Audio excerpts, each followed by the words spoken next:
Honestly, we haven't even told anybody that this episode is coming out yet. So if it's a total train wreck, we can just not do it. Exactly. That's what John told me. He's like, we don't even have to use it. We're just Perfect gonna see. way to put off the pressure. It's a total train wreck. We could just redo it without Susie. Exactly.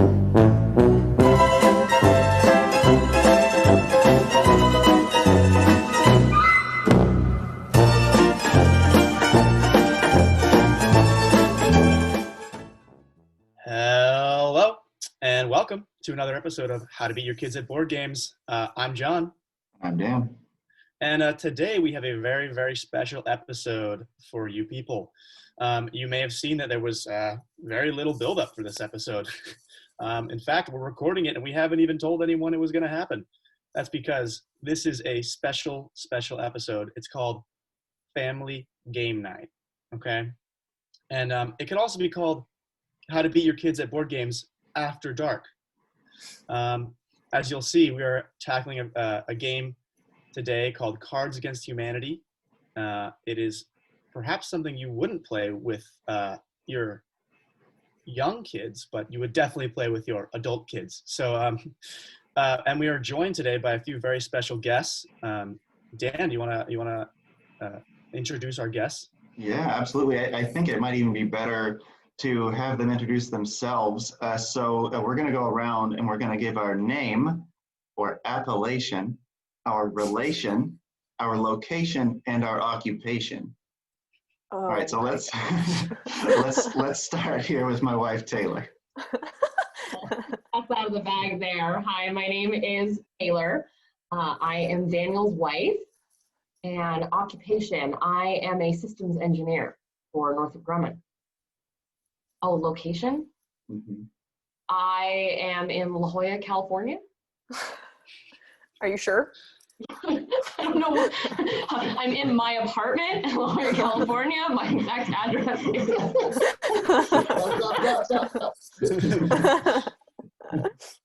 Perfect. All righty. Suze, would you take us away next? Yeah, so my name is Suze. I am the only sister of Daniel and Jono and the other male on this call who will introduce himself later, but I don't want to take that away from him. And I am in Palma Valley, California, at my mom's house. Also, Jono and Dan's mom's house. And I am And also this third party that you've mentioned too. The third party. Their mom as well. Yeah, okay. Same mom. And then location. No, I did location. My occupation is ? I am going to be starting a new job for the CDC right now. I'm in quarantine before that. So currently I'm a Netflix watcher, I guess. Did I miss anything else? Cool. What you been watching lately, Suze? A lot of Great British Baking Show. Okay. A lot of that. Good show. Yeah, good stuff. Do you watch it for the pastries or for the people? For the people. Be honest. For the people. Okay. I'm a people person. Good. Nice. All righty, and our last guest.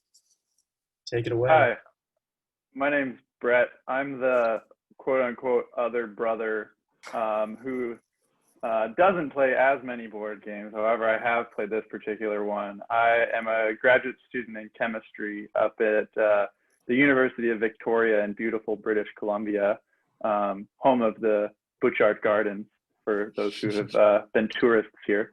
And I think that covers it all. Yeah, occupation, location. I didn't go over vocation, but I don't know that yet, so. Right. Awesome. Thanks, Brett. Yeah, thanks everybody. Yeah. So basically this is going to be our new family game night segment. It's going to be a little bit more open-ended. We have a lot of questions here for our guests. We're just going to kind of talk back and forth. So couple main reasons that we're doing this. One, any excuse to get the family together.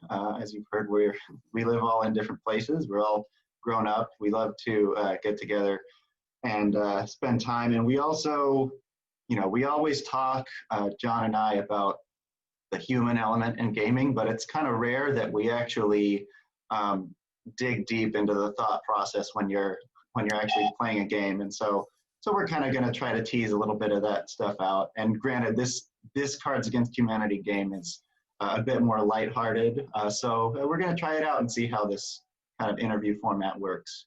Yeah, and I mean, it can be a little bit tough for you know, a couple of board game playing robots like Dan and I to understand the human element. So we're really hoping that you know, bringing more people in the conversation will really add a lot. As you know, as Dan said, you know, Cards Against Humanity is a bit different from the games that we've usually covered, but just so you guys know, we are still very, very serious, very, very intent on giving you the best strategy advice. Everything we say here will be 100% guaranteed to make you a better player at Cards Against Humanity, and that is 100% serious. I'm not being facetious at all.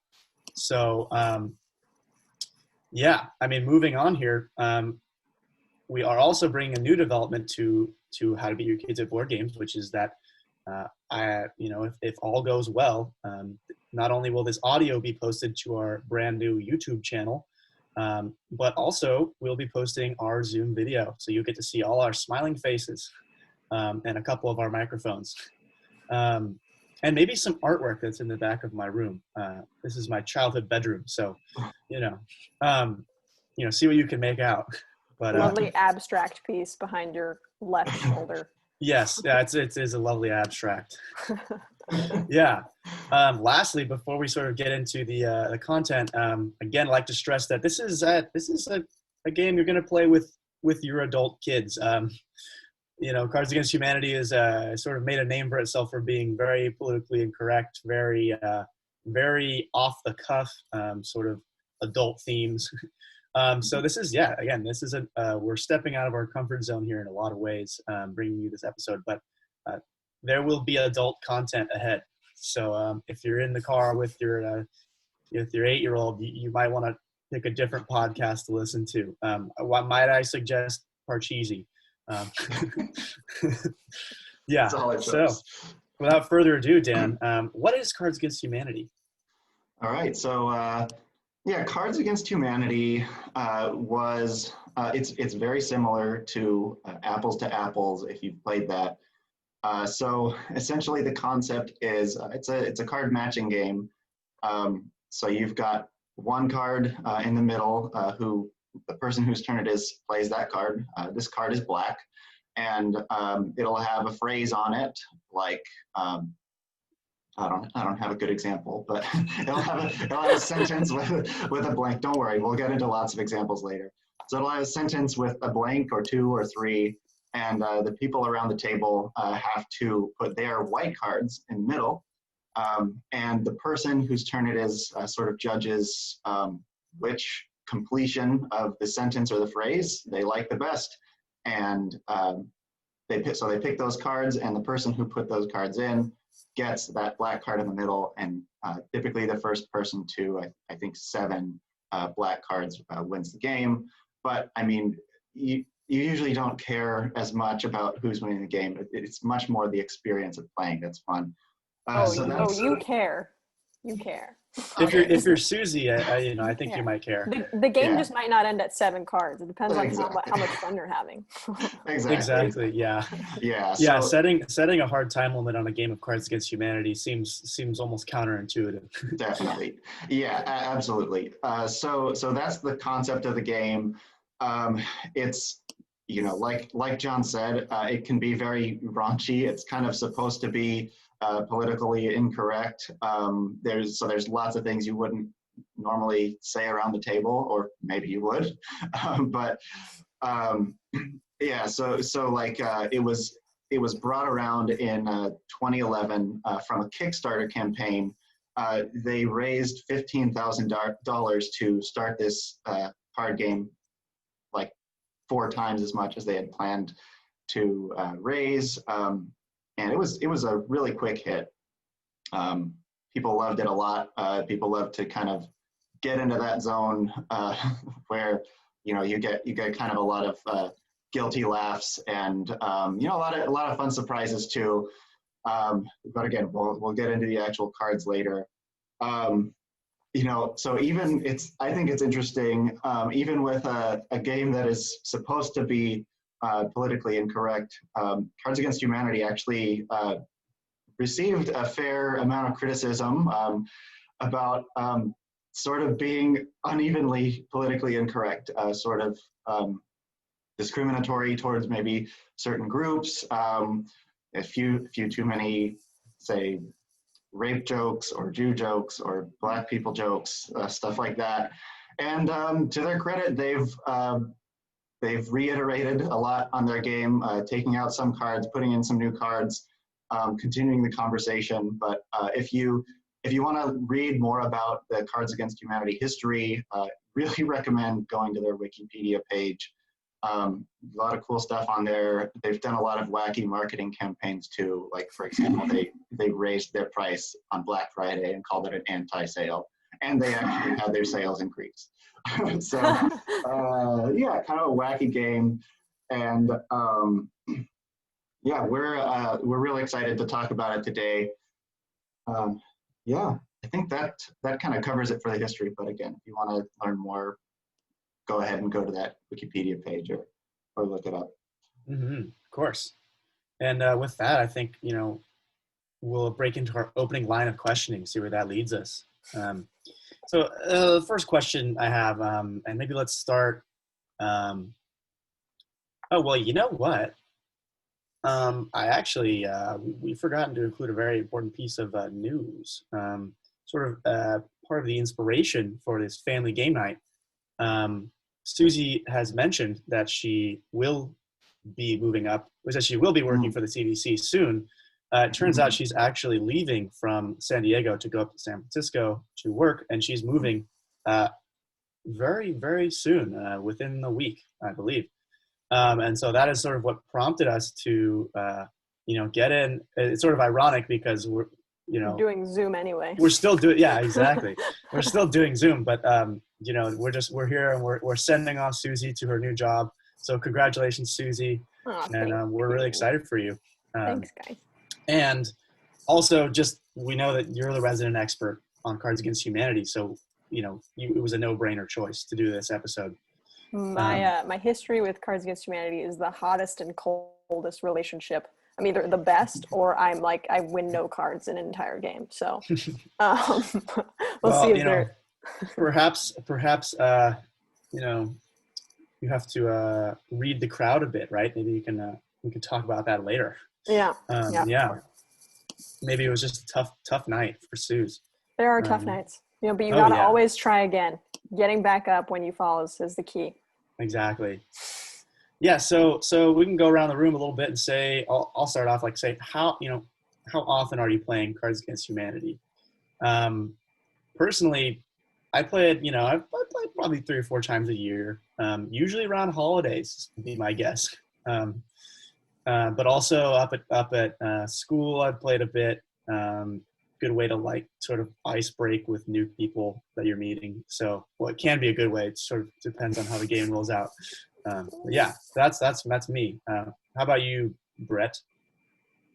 Very similar. Christmas, great time to just break out some irreverent games. Always, I find whenever the grandparents are in town. Yeah, I mean, those I think are ideal. Also, it helps when you're in the same country as the people you're playing with. So I haven't played in quite a while with this particular group of people.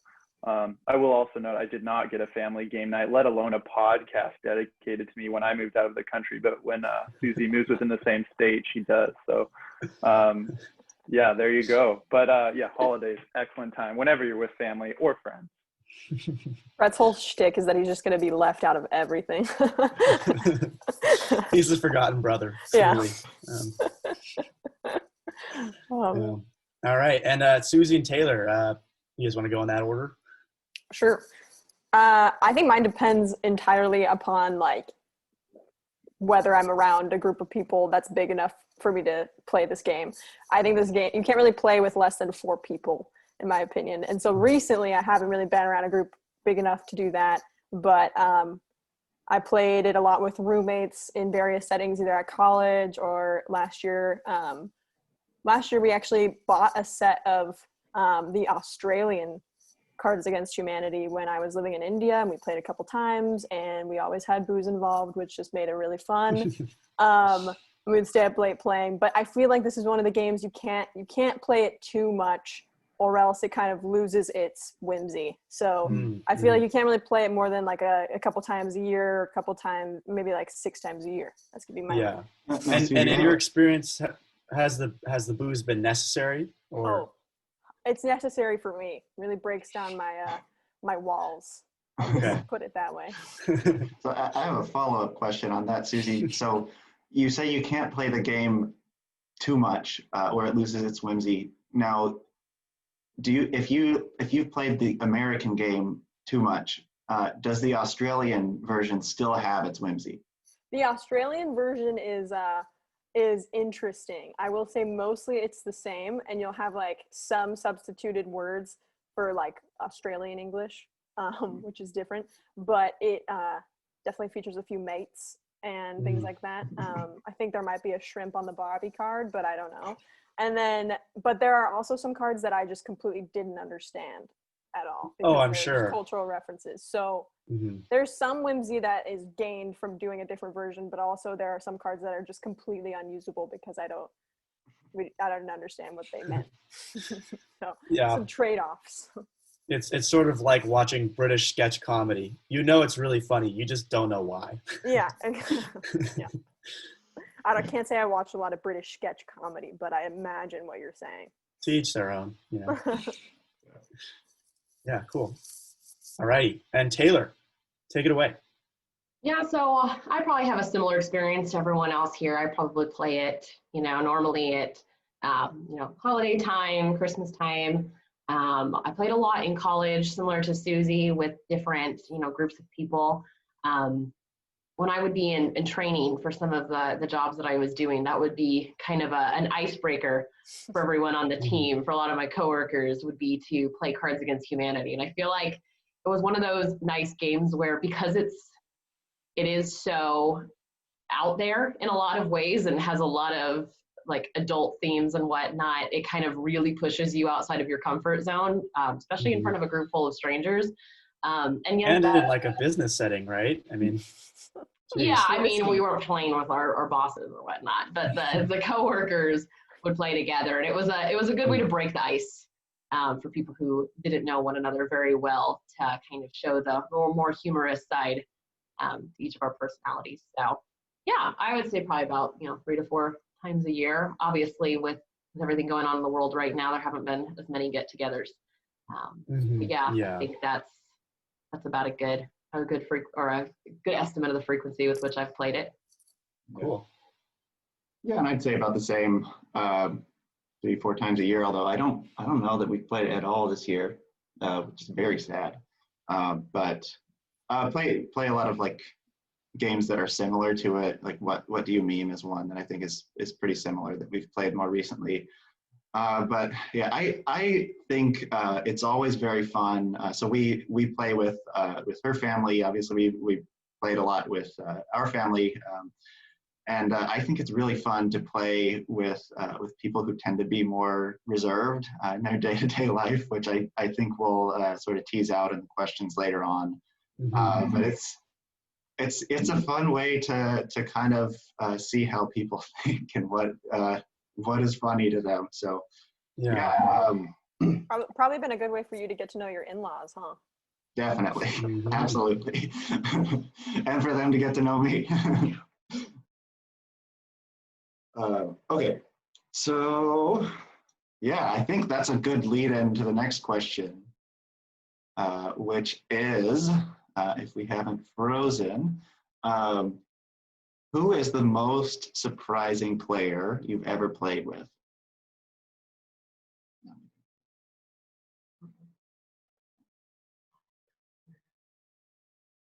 Someone had brought Cards Against Humanity, and so it was mostly like a couple of kids home from school, and then it happened to be all moms there, I think. So it was like our mom and Mrs. McInerney and some other moms as well.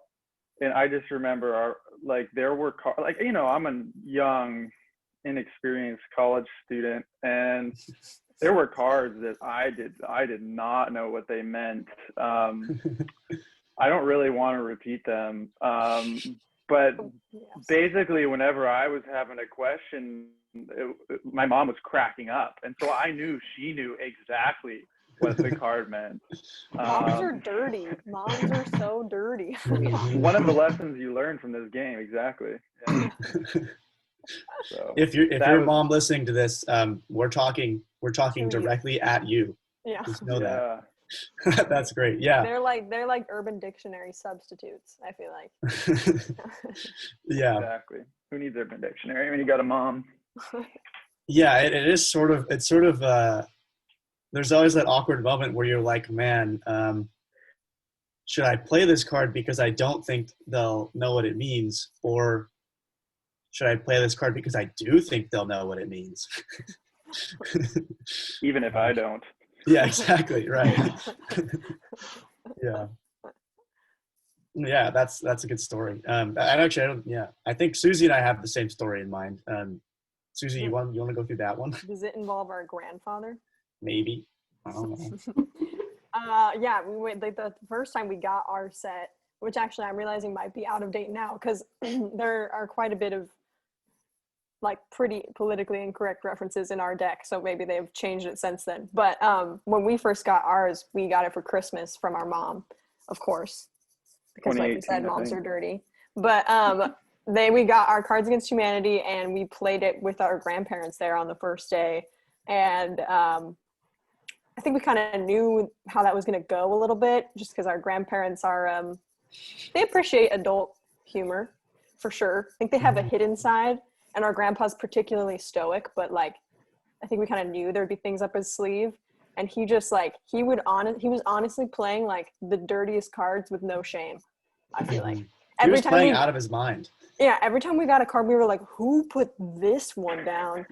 And we'd look around at everybody in the circle and everyone's like, it wasn't me. And grandpa would just be like, it was me. Classic octogenarian move right there. Yeah.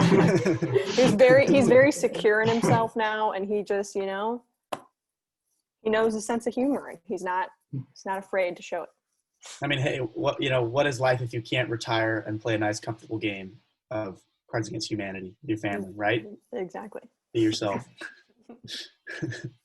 Yeah, he's pretty raunchy. I thought our grandma would be more so, but grandpa turned out to be like, I think, the real ace up the sleeve. Yeah. Taylor, have you ever played with your grandparents, and have you had any weird experiences like that? So I haven't played with my grandparents, but I will say that story is very reflective of how my dad plays when Dan was making the comment about getting to know your in-laws better. So my father, he was in the military. He's very, very stoic. He's very kind of reserved. He has a sense of humor, but he only shows it to certain people. Mm-hmm. And this game was something, when I introduced it to him, that I did not think he was going to find very funny. But it was really, really interesting to watch him play, because he's the type of personality similar to their grandparents, where he will just sit back in his chair and he'll be quiet the whole time, and he'll be looking at his cards, and every once in a while he'll just start giggling over in his chair, but he won't say a word. And then, we'll play around, and he'll, again, same sort of thing where everyone's looking around the room once they announce the winner, like, whose card is this? And it'll be like this really raunchy, really inappropriate joke. And everyone's looking around the room, and he just, without saying a word, will just reach forward and grab the card and slide it over to himself and claim the win. That's so funny. Oh my God. It's really fun playing with him, because I get to see, it's fun seeing a sense of humor. I mean, he has one, but a different side of his sense of humor. Do you ever figure out like what kind of judge he is? Like when he judges cards, does he pick the raunchy ones, or is he like more embarrassed when he judges and he like has higher standards? He's usually he'll play those cards, but he'll also pick those cards as well. He tends to go with the raunchiest ones. I'm in a similar situation where like there are things that he and my mom know. Like there are cards that will be played and I'm like, I have no idea what this means. I don't know what this is referring to. And they'll know exactly what it's talking about. And you're like, I don't need to know. Yeah, exactly. Can sometimes be a little bit uncomfortable playing this game with your parents. You know, you learn a little bit more about them than you wanted to. But you know, now that we're adults and whatnot, I think it's fun to kind of have that peer level sort of playing with your parents and get to play on their level sort of thing. And now we've all talked about how our parents and grandparents play. How do you guys play? What are you thinking of when you're, let's just maybe like when you're not judging versus when you're judging? How do you guys feel? Our personal styles. Yeah. I think for me, my style in Cards Against Humanity is similar to my style in other board games, and it's a style that I've adopted mainly out of the futility of playing board games with the two hosts of this podcast for my whole life.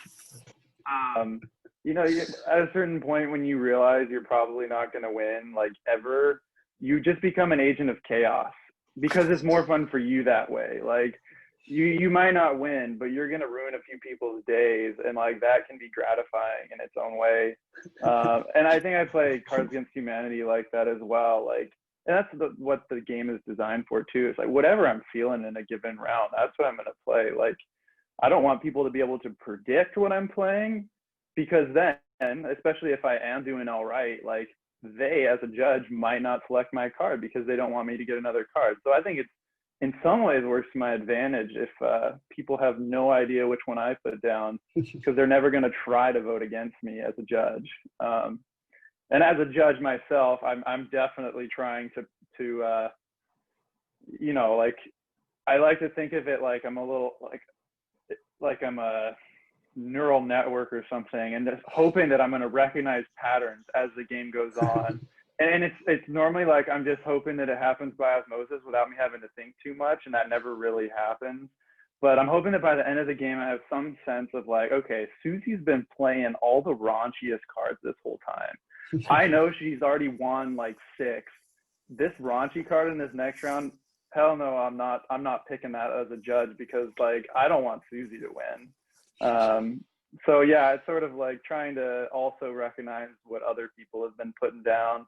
And so I'm not picking up what they're putting down, if you know what I'm saying. Okay. You're putting down what they're putting down, or I'm just picking leaving up it what there? someone else put down. Okay, Yeah. Gotcha. Okay. Got it. Okay. Yeah. Nice. Judge. Yeah, I mean, that sounds similar to a friend that I think Daniel and I have discussed on the podcast before. His name's Seth. He's very, very good at throwing people off just for the heck of it. It's always a good time playing with Seth and Brett. Brett sounds like he tries to orchestrate everything, and he's the orchestrator, and that bugs me. That is I'm so more like a dog. I'm like the Joker, right? Like a dog chasing after the mailman. I don't know what I'd do if I caught him, right? I'm just doing whatever I feel like. But maybe there's a method to my madness. I don't know. Yeah. It's for you to figure out. I feel like that method might work, but in my experience, if you're like trying to judge and pick up patterns and there's a lot of alcohol involved, I feel like the patterns just become like so hazy. Like when I'm drinking and playing this game, I just play whatever feels good in the moment. And that might be a really raunchy card, or that might be like a really raunchy card. It might also be a really or like raunchy in like a really convoluted way where you have to like think about it, you know, or like I usually will play to like whatever I'm like, whatever I'm liking in the moment. Like right now I'm super into Hamilton. So maybe I'll play more like historical figure cards because that's what's more in my like brain space. But I don't really have as much of a thought out strategy as Brett. Usually though, I find that if I like overanalyze and I'm trying to think about what the judge might pick for a certain round, and I'm trying to like play to their tastes too much, I overanalyze it and I pick a card that literally gets like thrown out immediately and not even is like a contender for their choice. So that's why I feel like I just go with my gut, and sometimes that's super wrong, and that's why I end up sometimes completely losing a game. Or I could just be on fire, and I feel like once I get like a hot hand in games like this or What Do You Meme, then I win like a couple rounds in a row, and then I get cold again. So I really just go. I could go with my heart, you know. So follow up on that, Susie. Does the hot hand exist? Oh, 100%. Let's have our statistician answer that one. 100%. Yeah, this Suze, game- do you feel that playing a card that wins a round this turn improves your chances of winning the next round? It's all about confidence with this game. I think Okay. if you win a round, I think you go into the next round more confident. I at least, I overanalyze less, and I just go with what I think is funny and what I believe in, and usually that does well, but Okay. also it could not. Well, now, one thing that I could think of that like might explain the sort of hot cold thing is that you're playing with the hand of 7 cards, right? And only so many of those cards are going to be, wing dingers right there. So, how do you guys feel about something that happens to me when I play is I always like run into issues where like 4 of the cards in my hand, I'm like, maybe if a very specific prompt comes up, these will be good, but otherwise I just don't have any way to play them. It's like, what do you guys do when you have cards like that in your hand? Yeah, I think for that situation, I think sometimes it's if you have some cards in your hand that just are not very good or that you don't really know how you're ever going to play them. And sometimes I'll throw away a round on purpose in order to get rid of some cards. So if if there's a turn where the black card that's played, I don't really have anything that, there might be something that somewhat fits, the fill in the blank or answers the question, but I'm pretty confident it's not going to win the round. Sometimes I'll just go ahead and use it as a chance to throw out a card that I just don't think I'm going to end up using at any point during the game. So kind of a strategy of, letting yourself, knowing that you're going to lose this round with the hope that when you, draw the next card for the next round, that you'll end up with something a little bit better. Because otherwise, then if you never play those cards, they just sit in your deck, in your hand forever. And you have less options to choose from in future rounds. If you're, negating those cards entirely. I feel like I'm super superstitious when I play this game. So when I think it's going to be a throwout round, often I find that if sometimes people will say like, it's a throwaway card or whatever, and then I feel like people always end up winning on their throwaway card when they don't think they're going to win. And then if I'm like drawing from the same pile every time for my next card and I keep getting like shit cards, I'll just like switch to a new pile because I have like superstition about that pile and I don't like it. But it also is really a bummer when you're like the judge on a round where everyone's put in a throwaway card and it literally just like crickets. There's like nothing funny about the round, and you just have to choose one, and then it's either a sign that you need to like take a break and pour another drink or just like move on from the game for the night. Yeah, I mean, I think when I've got a decent number of throwaway cards in my hand, like my thought process is sort of like, okay, I do actually have something that fits with this black card in the middle, but does it fit well enough to win me the round? And if it doesn't, then, and it may be more generally applicable, I'll just keep it in my hand and throw away one of my things that I just don't understand or will never, very, very unlikely be able to actually use effectively. Yeah. I'll go ahead and break the rules here and say that I when I usually have these dead hands, I either just without anyone knowing, just swap out the cards. Yeah. Or I just ask everyone how they feel about that. I'm like, hey, because I feel like if you have like a bad hand, then like odds are you've probably been playing long enough that like other people have bad hands too. And so everyone would be like, yo, like if you need to like ditch a card to grab a new one, like that's fine with me. And then I'll just go ahead and do that. I'm sorry. I think we need to circle back and not let you get away from the fact that you just said you cheat at family game night sometimes. Yeah. Well, honestly, Susie, when have you ever checked on what people do with their white cards? You know what I mean? We have a designated pile that you put them in at the end of a round when they're done. How do you know they're putting one card and not 2 or 3 Mm. or 7? Oh, that's another good cheating tactic. I that I've believe used in before. people. I believe in the best in people. I don't think people are out to cheat. Okay, so this is clearly getting into some political philosophy, Hobbes, Locke, and Rousseau, state of nature, is man inherently good? It's not the direction I thought this podcast was going, but I'm ready for it. Let's get into it. It's called Cards Against I think it's much more Humanity. Kantian, honestly, Jono. But Oh, okay. but yeah, I think there's a categorical imperative to only pick up one card and put down one card. Right. Just be a good person. Okay. Do the right thing. Don't be evil. Yeah. Yeah. Okay. I think do we? I forget. Did we have not asked the question of how to read the room yet, right, John? No. Okay. So Go ahead. you're playing. Yeah, I don't know. I mean, we've gone over that people tend to play this in a couple different environments. Like one is getting to know new people.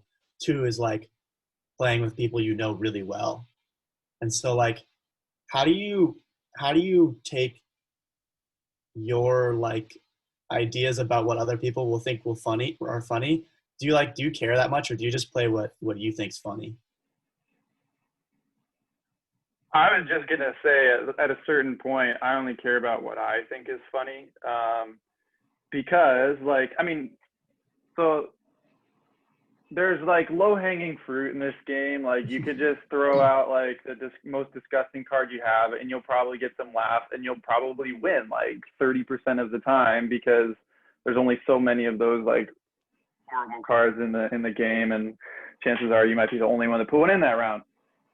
But then there's like you could get a little more creative with it and actually go for like something clever, some double entendres and stuff. And those don't always win. Like and especially if you're drinking booze as you're playing with Susie, right? Like if you're playing with Susie, you've had 4 glasses of wine. It's a special type of You game. can hardly stand. You're barely reading, like, because you've just been drinking all day. I think the term you were looking for is bottles. Bottles Right. of wine, yeah. Right, and at that point, like, no one in the room really cares about the second meaning behind your cards because they're just having trouble making out the words. And so I think, like, if you still have your wits about you, it can sometimes be, like, more satisfying, and you get that, like, internal chuckle if you're like, haha, this actually means something, like, to me, it's funny. And then you get the second satisfaction of being indignant when they don't choose your card, because you can say, ha, you didn't get it. Like, you guys are too stupid or too drunk, and like, I am the master of this game. Doesn't matter if I haven't won a single black card. Like, I'm putting down real stuff right now.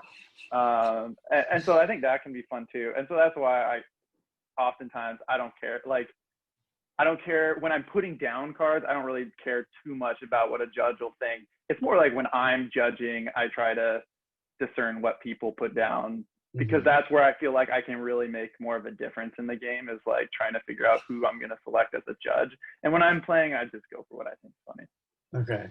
Brett's Yeah, talking about like self-satisfaction of a job well done as opposed to winning. Exactly. Like what, Right. to each their own. But It's like, yeah, winning. I mean, you used the sperm whale card and you won because it's a great card. I was gonna at bring what up cost? the sperm whale card. I know you Yeah. love that card.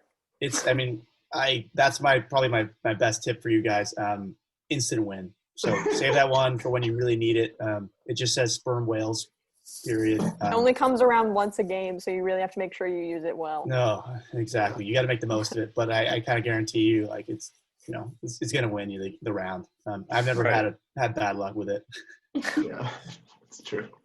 But yeah, no, I get what you're saying, because I feel like sometimes I just like, I see the prompt and I'm like, yo, no one will get this, but I'm loving this answer. Like, this love makes so it. much sense to me, but no one else will think this is funny. And I always throw it in because like on the off chance that someone else gets it, like that's enough for me. All you're really looking for is like the little nod or the wink from the person who wasn't the judge, but who also was on the same wavelength as you, right? Right. Like, hey, good one. Yeah. Yeah. I think it can be similarly satisfying to be like, okay, everybody else is drunk out of their minds. I'm still a little bit coherent. I bet this really stupid card that is not funny at all will actually win. Oh my gosh, like this idiot actually picked my card. Wow, I'm a genius. You know? These are obviously internal monologues because we don't say those things to people. It seems that there might be something going on in this family where we try to use Cards Against Humanity to assert our mental and intellectual dominance over other people, which, you know, I don't know if I can really. Well, I never have the chance to do that with chess, so I take any opportunity I can get. Yeah, Dominion's kind of a lost cause. I have to hold on to my only strength.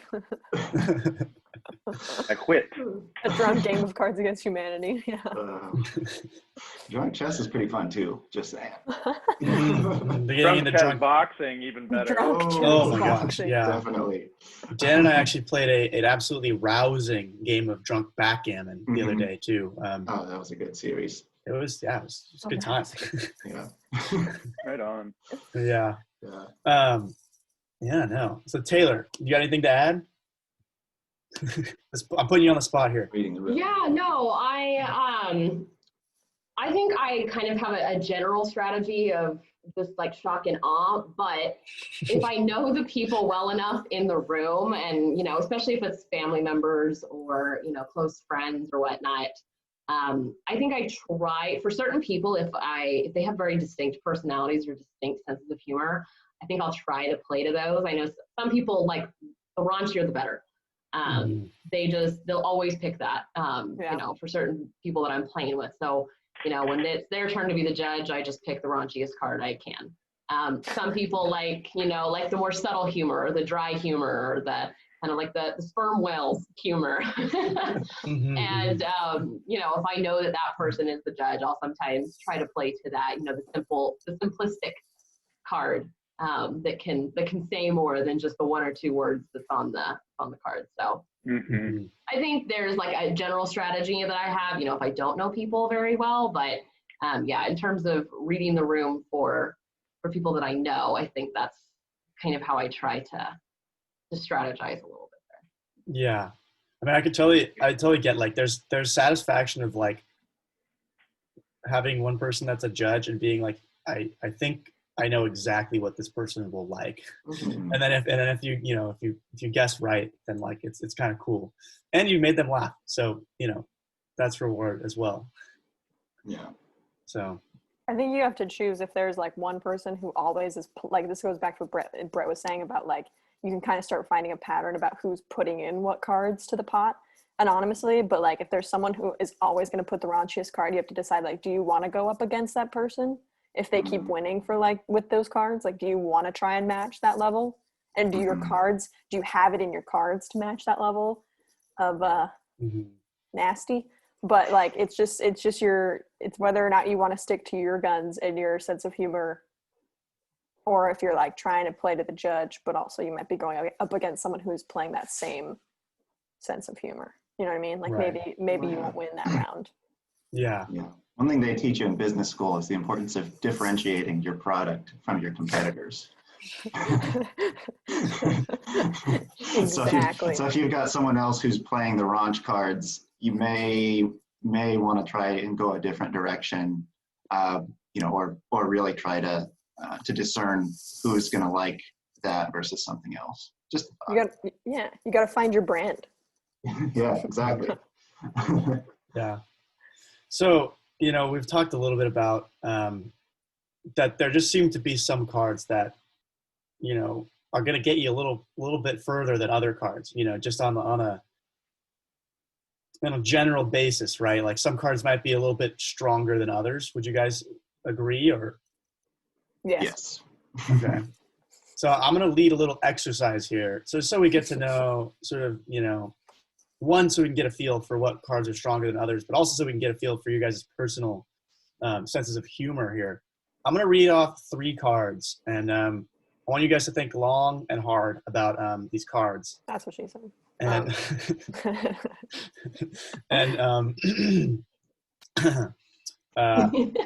I want you to see if you can what Susie's game is by now. Yeah. I want to see how you guys rank these 3 cards in order of like how strong you think they are. Okay. So I'm gonna read off the. What's the ranking scale? We're just probably just put them in order. 1, 2, 3. Yeah. Oh, okay. Yeah, you don't need to give like. You could give us a 1 to 10 of where you think each card is. That works for me. Or you can just put them in order. Oh, let's put them in order. So a few. Okay, let me just think. For the first card, we have as an answer, and again, we're going to talk about like generalize it for any prompt, like or like the average prompt. Okay, and the first card is going to be however much weed $20 can buy. Okay, the second one is having anuses for eyes. And the third one is eating the last known bison. So again, that's however much weed $20 can buy, having anuses for eyes, and eating the last known bison. What are you guys' like initial thoughts? So are we ranking it as what we would probably find funniest as a judge, or what we would be most likely to submit to a judge? That's up to you. You can let us know. Okay. I'd probably go. Trying not to like be predictable here, but probably anuses for eyes, weed, and buffalo. Number 3. All right, mine's completely the opposite order. Like, are you serious? I don't know. Yeah, absolutely. Nice. Bison, weed, and then the anuses, because that's just disgusting. And like, but like the bison, I don't know, it's kind of sad too. It's sad but also funny. It's like historical, which Susie said she liked history stuff. Like, I don't know. I think that's just like, it could work in a lot of different situations. And you're gonna get the sympathy vote a little bit too. Like, well, so if you're going the shock and awe route, then I would say I would go the anuses, the bison, and then the weed. Wow. Not necessarily that, I mean, because if you're talking, if you're playing to someone who, like, what I was mentioning earlier, like, this person is just like, whatever's the raunchiest or the thing that makes you most uncomfortable, right? I think that's one of the things with Cards Against Humanity is some people love the card that just makes everyone in the room the most uncomfortable. And I would Are you saying that you think having anuses for eyes would be uncomfortable? Well, That's was right. a really good would you rather. Right. Well, and it's something where like yes. you get some of the laughter is because people think it's funny and some of it's just nervous laughter. Yeah. So I don't know. I know that that's kind of the predictable answer. I mean, that's kind of the most shocking of all of them. But so I don't know that that's necessarily what I think is the most funny and would apply to the most prompts. But depending on who you're playing to, that could be what gets you the most laughs. And sometimes I feel like judges read the room when they're judging. Sometimes it's what they think is personally the most funny. And sometimes I've played with people where they kind of go based on when they're reading it out loud, based on what everyone in the room thinks is the most funny and how many laughs they get. So yeah, when you guys submit your cards, do you try to poker face, or are you like laughing and thinking your own card's hilarious as you submit? Like, do you think it's better to poker face or the other? I tend not to think about it too much because my poker face sucks. Yeah, I don't really have one. We've played coup before, and it's yeah, any sort of game where I need to conceal information and it doesn't go, or lie, it doesn't go very well for me. So yeah, no, I don't know. I feel like I've played with a couple different people. I feel like when someone laughs at their own card, like is laughing super hard, I feel like it's a big power move because they like believe in their card so much, and they're like, this card is perfect, and they're like confident, and then I'm like, oh shoot, now I need to find a really good card to compete with that card. And so I feel like it can kind of almost be like a strategy move to throw off your other opponents. Yeah, like if you have a throwaway card, right? Just like Yeah. crack up when you put it in there, and then the judge might see the funniest one there and be like, "Oh, it was definitely them. I'm not going to pick it," and then they pick yours by mistake. Yeah, the judge is Brett and just wants people to lose. Yeah, Well, he just wants the game to go longer. exactly. Yeah. I'm in it for the fun of all. It's sort of a utilitarian approach to judging where like everyone's going to get the most enjoyment out of the game if it goes longer. Play the card with the most social utility. Exactly. Of course. Yeah, I mean, for my list, I think I agree with Taylor. I would go anuses first, bison second, and then weed last. I think that there's something to be said about cards that have a very strong visual element to them. Some imagery. Yeah, you'd be lying if you said you didn't picture someone with anuses for eyes. When you Exactly. Right. And I feel like just like the absurdity of actually thinking of what that would look like is what gets me to laugh. Yeah. Like, you know, like the shock of just someone saying the word anus is definitely there. But really, you know, it sort of gets deeper as you think about what the card is suggesting. You know, you sort of think about like, what is life like for this person, you know, with anuses for eyes? Like what, like, can they still see out of them, or, you know, like, are their eyes still there? But are they? It's just, there's a lot of questions. Then you start to wonder now, where are their eyeballs? It kind of goes on and on. Right, exactly. So this card, you know, there's a lot of depth to it. And then the bison one I just think is good because, like, you know, like, I don't know, endangered species and all. It's good. It's always fun to make fun of hilarious. Yeah. Honestly, I think I would probably rank them bison, weed, and anuses because I think another criterion that I judge on sometimes, consciously or not, is if a card produces a strong emotional response for me, whether it's positive or negative, I often choose that card. So like, even though like reading about eating the last known bison might not be particularly funny to me, it might make me like kind of sad, or maybe like, I don't know, disappointed. And I might be want to choose that card because, you know, it like produced the response for me.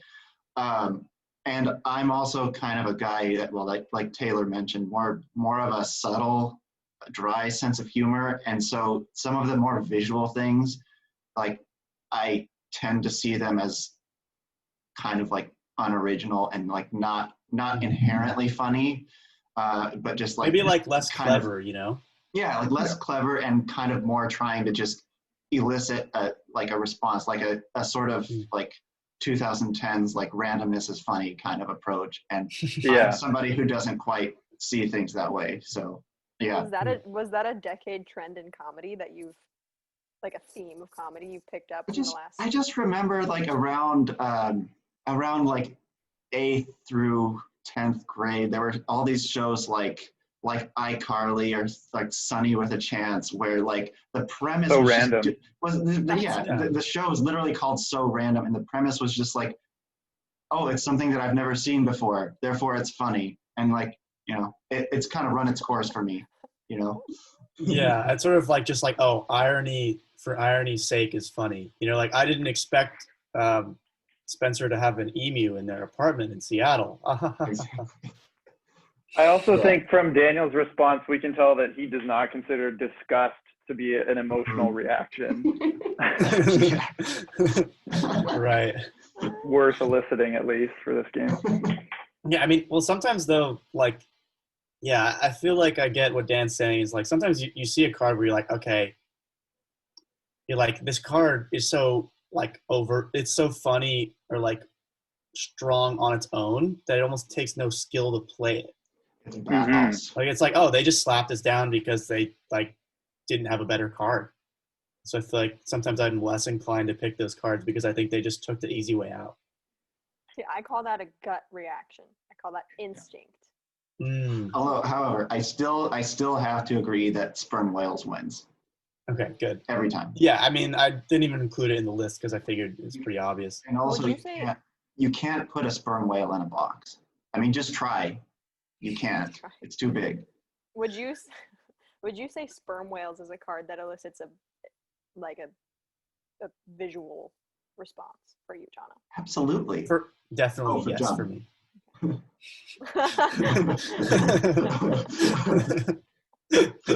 Yes, I mean, I'm not gonna ask you what kind of visual.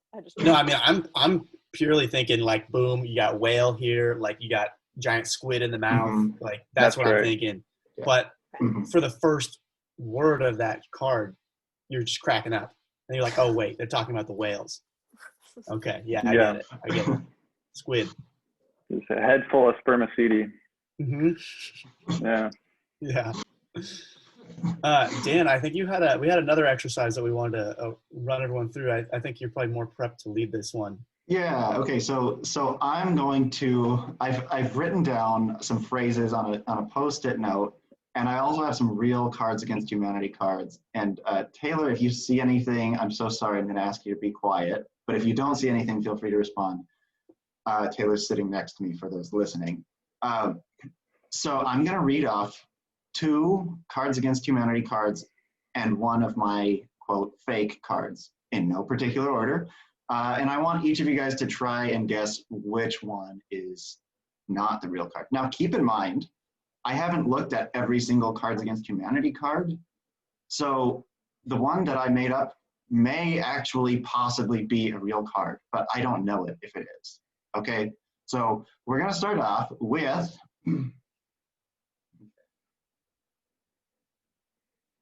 so we've got presidential But debates. you can see the cards. I feel like they're You can't see the cards. You can only see the back of the cards. But did you write down your own on Post-its? Because I feel like that would make a difference. I think the Post-its are in front of the cards. I have all of them on this. But now can't we? But put them down, right? So then we can't tell if you're reading the Post-it versus the card. They're all on the Post-it note. Okay, fine. Oh, okay. Even though. All okay. We have presidential debates, Oprah, and passive-aggressive Post-it notes. So we're supposed to guess which one you wrote. Go for it, Susie. Yeah. Presidential debates, 100%. Okay. Taylor thinks the same. Yep. What do you think, Brett? Presidential debates. I would also think the same because it's so timely that I don't know. I think it seems like something you came up with on Right, Tuesday. good job. You guys all passed the freebie. Okay. Okay, good round. For what it's worth, I might have gone the Post-it note one. I thought it was like maybe you're reverse psychologying us into thinking that you wouldn't pick, yeah. I just have this memory of that one actually being in the game. Yeah. Oh, okay. I also think that they could Familiar. probably make the next iteration with presidential debates as an actual Cards Against Humanity card. Yeah. Well, It probably will Well, don't be. worry. We're actually gonna ask you guys later which card you think would be a good addition to the deck. So keep that in mind. Perfect. All right. So now I have some goddamn peace and quiet, a snake with 2 heads, and Morgan Freeman's voice. Oh, that's harder. I got my vote. I'm going to say Morgan Freeman's voice. A snake with 2 heads. What was the first one? I'm sorry. The first one was some goddamn peace and quiet. I'm gonna say a snake with 2 heads too. Yeah, I'm gonna go with the snake, not to be a follower, but yeah. I also don't know the answers to these. So everyone got this right except for my wife. Hey, there we go. I feel like she probably knows your affinity for impressions, and that's why she guessed you would write down that card. Yeah, that's honestly what I thought. Especially because he did the impression. I was like, oh, he just wants an excuse to do an impression. He set himself up.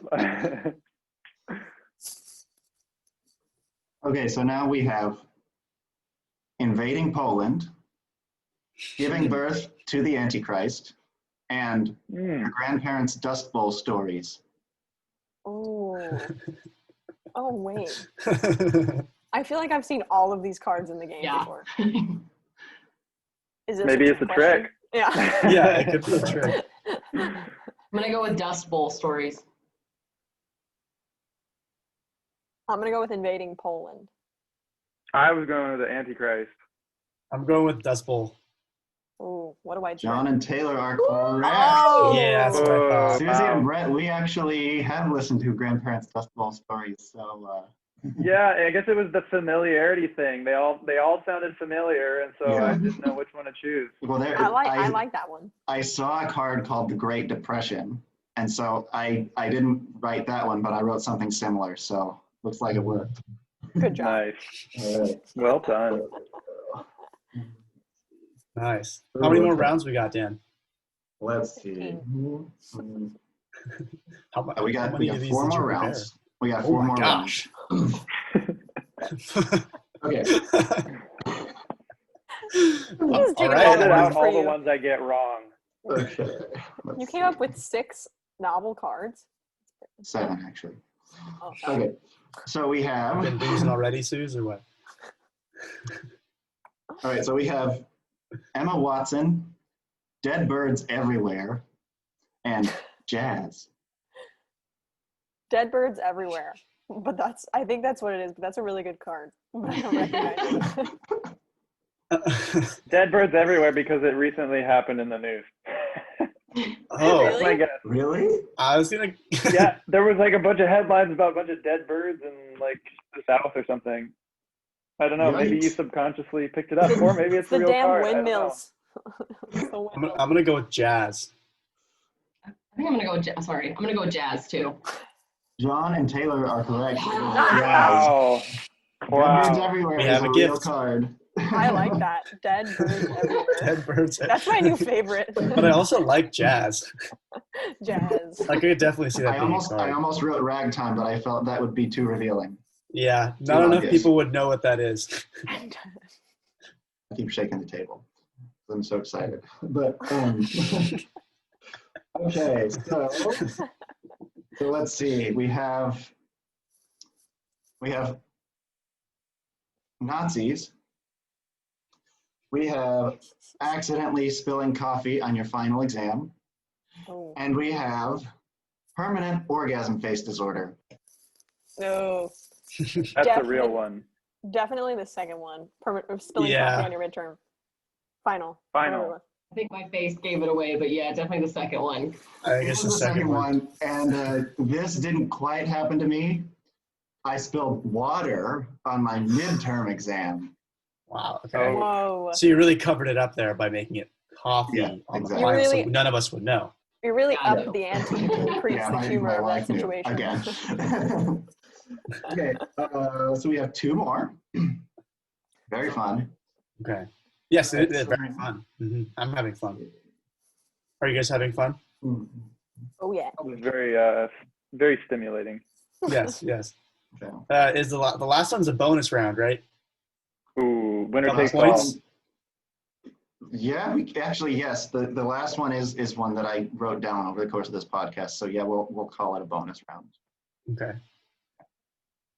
But this is round 6, right?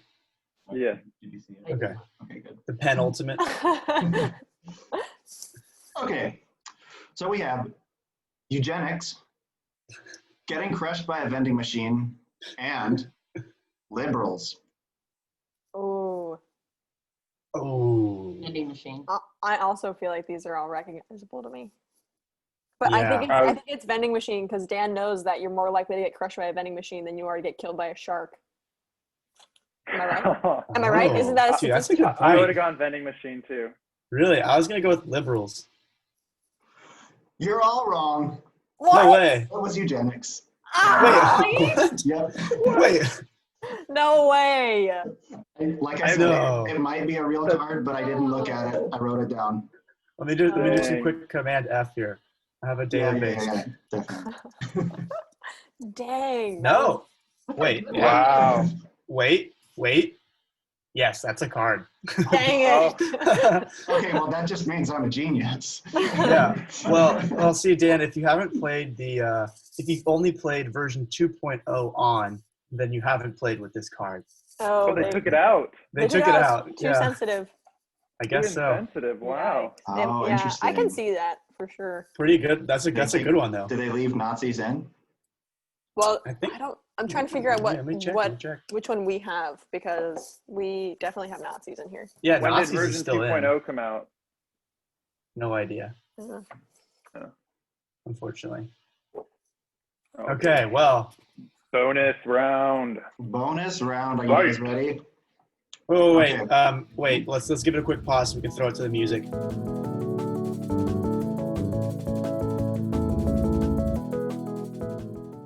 Okay, cool. I'll find some music to put in there. Nice. Bonus round. All right. It's time for the bonus round. Are you guys ready? Yeah. Cool. Yeah. All right. So we have racially biased SAT questions, a 40-ton humpback whale, and women in yogurt commercials. None of these sound familiar to me. What's like the healthy yogurt that like Jamie Lee Curtis Oh, is in? Activia? Yeah, thank you.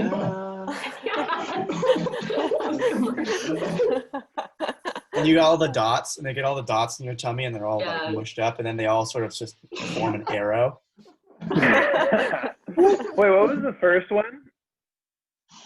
I forget the order that I read them, but I'll just read them again. 40-ton humpback whale in the middle. Racially biased SAT questions was the first one, I believe. I'm gonna go. I'm gonna racially go biased. women in yogurt commercials. I'm gonna go with the humpback whale. Oh yeah. I think I'm gonna go the humpback whale simply because I don't think Dan would have come up with the other two. There's no way that there's two whale cards. Okay, it'd be too strong. Too much whale. Susie? I'm gonna switch to humpback whale. I switched to the humpback already too. Oh, sorry, I didn't realize Susie had already said something. Okay, so then John and Taylor were right on their first try. It's the humpback whale. Okay, so Brett and Susie get half points, but since this is the bonus round, that's actually was worth twice as much, so that's a full point for Brett and Susie. Exactly. But Okay, we who both won? got I 2 have points. no idea. Switch. Yeah, great game, everybody. I think I if think anyone Daniel won, it's Dan. Yeah. Dan Sweet. definitely won. All right. Well Thanks, Dan. Wait, are we gonna? Which one do we want to actually make an addition? Because Oh, actually, you can actually write in your own cards, right? There are some editions. you of the can. game. You can write in cards, yes. I was actually going to ask you guys what card you think would be a good addition to the deck, if you have an idea. Have you guys ever? I really Sorry, go wish for it. Dead Birds Everywhere was not actually already a card. Please tell me my love life is not a card. It is. Oh, I it know. is. It's like My relationship status. I don't think Dead Birds Everywhere is in our deck, so I'll probably add that one. But there was there you go. there was another one, I think the round before you read that. That was pretty funny. Oh, I think I have a good suggestion. Attending Zoom classes naked. Oh. Nice. Okay, that's a good one. Yeah, Or I in the think nude. another one that's In the nude, I applicable- like in the a nude. non-PC one applicable to the age we're living in now is coughing loudly in a crowded room. Yeah. Oh yeah. There you go. That's a good Yeah. one. Wow. Yikes. Yeah, that's good. Yelling Nice. fire in a theater now. Yeah. Yeah, right. Oh, man. Oh, What, man. Susie? I don't remember the ones you read. Okay. Anything I didn't read that you think might be good? No. Okay. I'm not good at coming up with them on the spot. That could be one. No. No. That could work, I think, No. in some contexts. Just say no was my card. Just say, Just say okay. no. Just say no. All right. No. Brett, thoughts? Oh, that's tricky. Didn't you say one already? I Oh, don't- I love Yeah, one. sure. I said one Oh, already. you're little. Okay. I was kidding about that one, but I don't really have another one to add. Got it. Okay. Oh, Cool. All right. live, laugh, love signs in your Yeah. mom's living room. I don't know. That's Yeah. good. That's good. Was it like inspirational quote walls in your mom's house or something like Yeah. that? Oh yeah. Oh yeah. I feel like white mom jokes has to be already a card, Yeah. right? Yeah. It's gotta Or be. like inspirational graphic tees. That could also be another There's one. got to be something about Ooh. Karens in it now. Yeah. Oh, mhm. Karen. So Speaking much to is the going to come manager. out of this pandemic. Yeah, exactly. So much comedy. Oh man. Okay. I think that's actually all that's left on our outline, John. I mean, I think we covered the rest of these points. You know, conserving power cards, like judging people, which actually is a card, by the way. Judging people is a card. Denying cards to your strongest opponents if you can figure out who they are and what they're putting down. And then, you know, we touched on this earlier, but how much do you really care about winning? Right. Winning Yeah. is everything. Yeah. I mean, as Yeah, much as I try to come off as not caring, I care. You know. I listened you know. to your first episode on Risk. You were like, nobody plays Risk to get second, okay? If you ain't first, you're last. Yeah. Mhm, mhm. I play it to sabotage as many people as I can. There's no other reason. Saboteur. Mhm. Which brings up the the topic for our next episode on Saboteur. No, I'm just kidding. But that is a game, so we might cover it in That the future. game was actually banned in our friend's home because of the number of quarrels it started, I believe. Oh my. Yeah. I was there for the on the infamous night of the banning. Oof. It was rough. It was a war zone. Like World War III in there. Yeah. Well, all right, everybody. Again, this has been a very special episode of How to Beat Your Kids at Board Games, Family Game Night Edition. I'm John, Dan. and you guys are. Suze. And Brett. And Taylor. And yeah, this has been How to Beat Your Kids at Board Games. We will see you next time. HBYKBJA. What is it? Z. HTBYKABG. What he said. @gmail.com. Email All us right. if you have questions or ridicules. Thanks a lot. See you next time.